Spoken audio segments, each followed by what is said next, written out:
Depuis presque un mois maintenant, la Tunisie est dans la rue. Son président Ben Ali a pris la parole ce soir. C'est la troisième fois depuis le début de cette crise.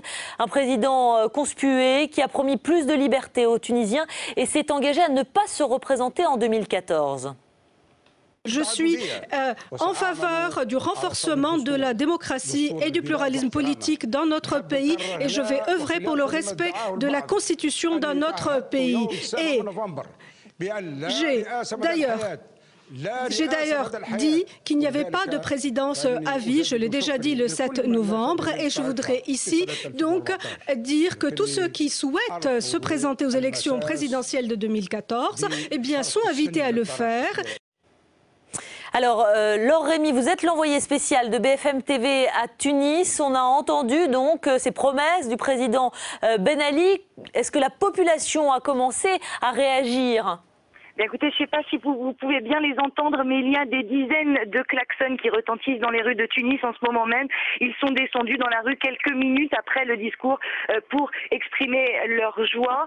Alors, immédiatement après ce discours, nous avons contacté plusieurs Tunisiens que nous avions rencontrés dans la journée et ils se disent tous soulagés.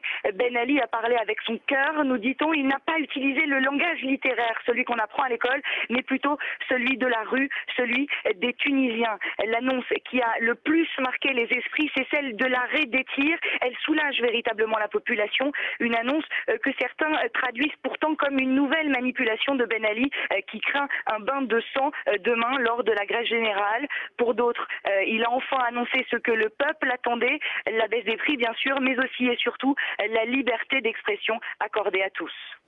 Merci beaucoup donc pour ces premières réactions à l'issue de la prise de parole du président Ben Ali.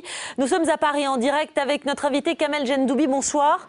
Merci monsieur d'être avec nous sur BFM TV. Vous êtes le président du comité pour le respect des libertés et des droits de l'homme en Tunisie.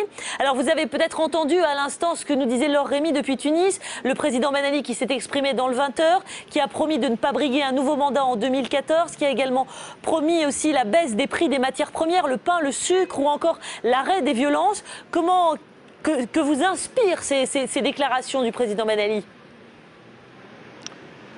Dans l'état où la Tunisie se trouve, où le peuple tunisien se trouve aujourd'hui, je pense que les Tunisiens ne peuvent pas attendre jusqu'à 2014 pour pouvoir engager le changement. Aujourd'hui, il y a une nouvelle Tunisie qui est en train de naître, de revivre. C'est un accouchement certainement qui était lourd, qui est douloureux, et qui va le rester pendant quelques temps. Mais il faut absolument que la transition vers un régime et vers des institutions démocratiques soit engagée le plus vite possible. On ne peut pas attendre 2014. Les Tunisiens ne peuvent pas attendre. Ils ont déjà attendu depuis 1956. On n'a que 2 présidents pour 60 ans. Ça suffit. On doit donc, et les Tunisiens doivent donc choisir le représentant au niveau de la présidence de la République, au niveau de l'exécutif, comme au niveau législatif. Les institutions tunisiennes aujourd'hui ne représentent qu'elles-mêmes. Ce sont des institutions désignées par le seul Ben Ali. Et donc, ils sont des obligés de Ben Ali.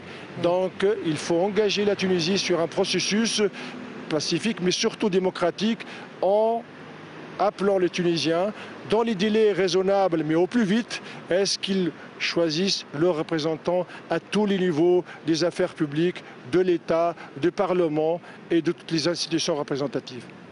Ben Ali a confessé avoir été trompé. D'un mot, vous pensez, vous, que c'est Ben Ali et tout son entourage qui doit aujourd'hui partir? On a beaucoup cité sa femme ces dernières semaines, son entourage qui peut aussi avoir joué des rôles importants et nocifs. Je ne crois pas à la thèse de l'homme trompé. C'était d'ailleurs Bourguiba, mais Bourguiba avait toujours sorti ça. Mais Bourguiba était un homme politique. Ben Ali, il a une conception sécuritaire des choses politiques. Et Ben Ali, je pense, ce président-là, n'agit pas en tant qu'homme politique. Sa vision, elle est juste une vision de contrôle de la population. Et c'est un rusé. Donc, à mon avis, cette idée de tromperie est une ruse. Il sait parfaitement, il corrompt parfaitement de la situation dans ses détails les plus infimes. Merci beaucoup Kamel Jendoubi, président du comité pour le respect des libertés et des droits de l'homme en Tunisie. Merci d'avoir réagi ce soir en direct sur BFM TV.